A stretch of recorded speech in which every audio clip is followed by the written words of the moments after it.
All right, it's Bill here. Here's my thoughts on a 3-2 win in overtime for the Leafs over the Philadelphia Flyers. And I happened to be at the game live. And yeah, actually, the arena was a little bit louder than normal. I got to go with a couple buddies. One guy, his son, it was first game. He was able to do fist bumps with the players, so it was awesome for him. And we had a lot of screaming kids around us. Made it loud. It was cool. Anyways, let me get into this game. This game, first star, second star, third star was Dennis Hildeby. The game, first period was exciting, but exciting in a really, really, really weird way. There were so many giveaways and bounces, and to be honest with you, the Flyers goalie Fedotov wasn't very good. And thank God he wasn't good, because to me, Philadelphia were the better team in this game. And they, I'm going to get into a couple things afterwards, but the first period was kind of no one could make a pass. The Leafs couldn't get out of their zone in some cases, but Hildeby was there to make some pretty big saves. And then when the Leafs did get some opportunities, the first goal that went in actually for the Flyers was kind of I was scared. It was a shot from outside. Tyson Forster ripped one. It was a far side rip, but you'd like your goalie maybe to have it. But then after that, Hildeby was awesome after that. So, and the first goal for the Leafs was a shot from the point, tip in by Matthews. Right to Nyes, so Nyes has the touch right now, buries it. And then just a disaster of goaltending by the Flyers on the Leafs' second goal. Pretty easy shot. I think it was in from Lorentz. Huge rebound, crashed the net, and then Ekman Larsson one-hands it in the net. Now we have 14 or 15 games in December where our defenseman can't score a goal, and then after this game we've got 3 goals in 2 games from defensemen. So there you go. And then the second period. So going in 2-1 in the second period, Flyers dominated from this point forward. I believe the shots on net, if I recall, was 15-13 in the first period for the Flyers. So 15-13. The end shots on net, that means that the Leafs had 12 shots for the rest of the game and overtime, and the Flyers had 17. So there was no offensive, what did they call it, low event game? There was only a couple events in the game, and they were caused by someone, but I'm going to get into that in a second. You could tell the Flyers shut down the neutral zone. It was amazing. That third period, the Flyers played for the tie. They played for the tie. They didn't hardly forecheck. You could see, especially when the Matthews line came on the ice, they backed up and they did not give any room.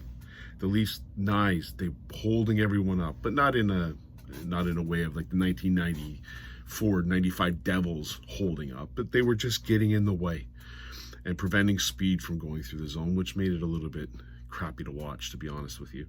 But you could see what they were doing. They were playing for the tie. And then when they got an opportunity, they tried to get the goal, but they were playing for the tie. And the Leafs didn't have any battle, didn't have any moxie, didn't have anything to give tonight. So they just kind of settled for the tie, and then you went in overtime. And then in the overtime, we'll talk about the second goal for the Flyers in just a second, but that brings me to someone, a particular individual. That in the overtime, a couple chances both ways, and you could see Matthews. Matthews is just a smart hockey player. So he took the pass, and you could see that, I'm screaming from up top, Riley's going. And he just waits for Riley to get there, and Riley puts up a beautiful shot past Fedotov, and the Leafs win 3-2, and you happy about them winning? Yeah, you're happy they got the 2 points. You're happy I'm not really looking forward to the game on Tuesday if the Flyers and Leafs are going to play like that again, but the Leafs win. Now, a certain individual really, really stood out in a negative way. So after the game, I did a Google search. Not a big Google search guy, not a big Google search guy. However, I looked up the top 5 laziest animals in the world, on Earth, the top 5. Now I'm going to change one. Okay, so when we get into the top 5 laziest animals, the lion was there. Now the lion, if you read about the lion in this Google search, like the lion, they live in Africa, very hot. Then they've got to save their energy for a hunt, so they do sleep quite a bit during the day to save the energy for the hunt. Okay, so I said, in terms of laziness, that doesn't really sound lazy. That sounds like strategical. So what I'm going to do is I'm going to remove the lion from the top 5. I'm going to give you, but I'm going to add someone to the top 5, another animal to the top 5. Your top 5, the opossum. The opossum is number 5 in terms of laziness. If you read about the opossum, they sleep 18 to 20 hours a day. And once they find a spot that they like, they stay. And again, the speed of a glacier. Like they just don't move. You've got the sloth. The sloth is number 4. So the sloth, again, you ever see a sloth move. They don't move very fast. Speed of molasses is what the dictionary will tell you. Number 3 is the koala. That kind of surprised me. A koala bear is the laziest animal, but apparently with the eucalyptus leaves are so high in fiber that it takes their digestive systems a lot of time to break it down. And so when it's breaking it down, they sleep. So they sleep. They're only up 2 hours to 6 hours a day. So they rank them laziest. This one was the second, because I'm going to name the number 1. The second is the pygmy blue-tongued lizard.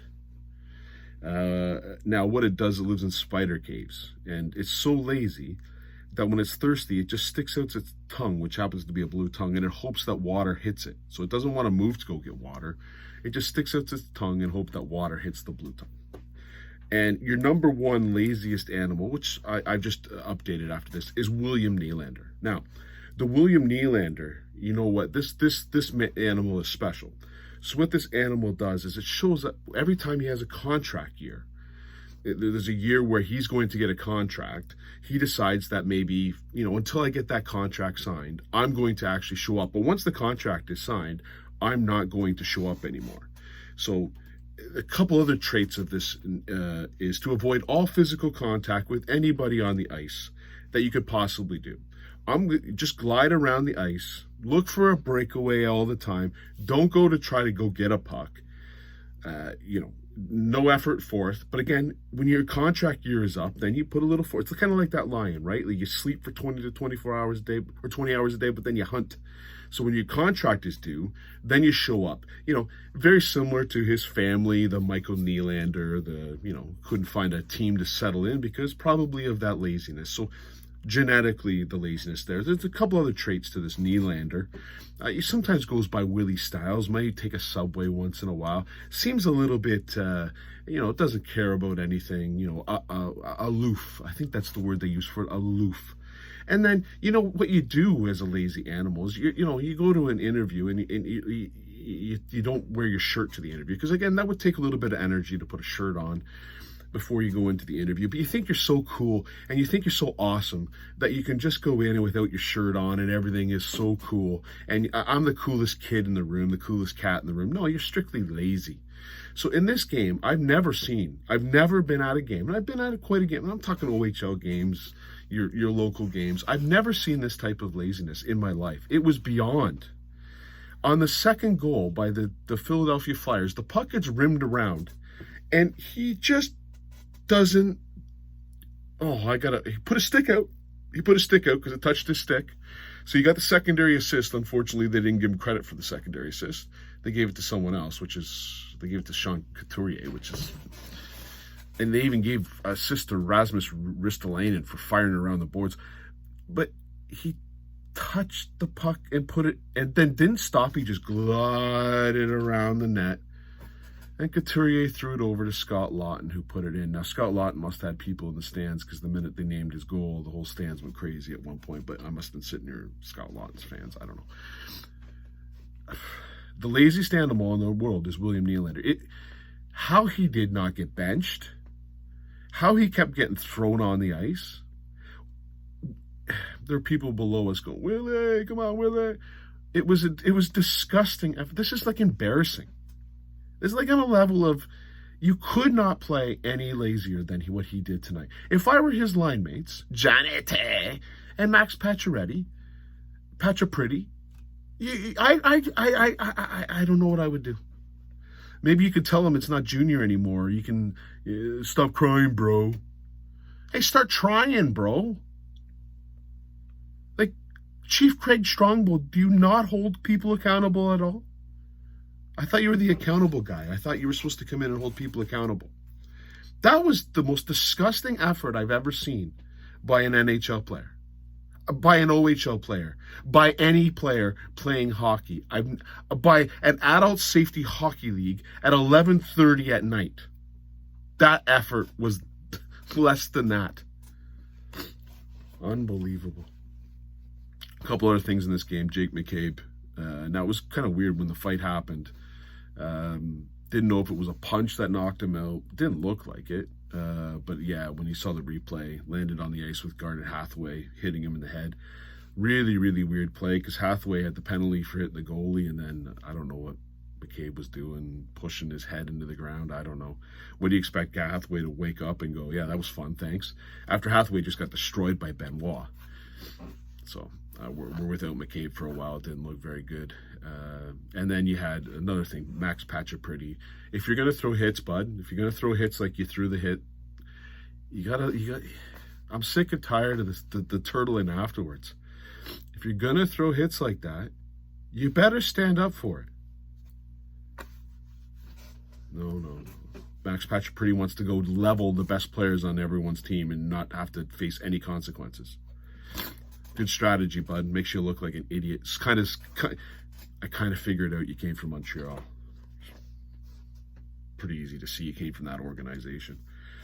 Anyways, the Leafs did win 3-2.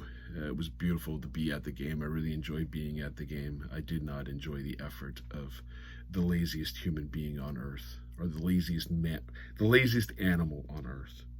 No, it is not the pygmy blue-tongued lizard. It is William Nylander.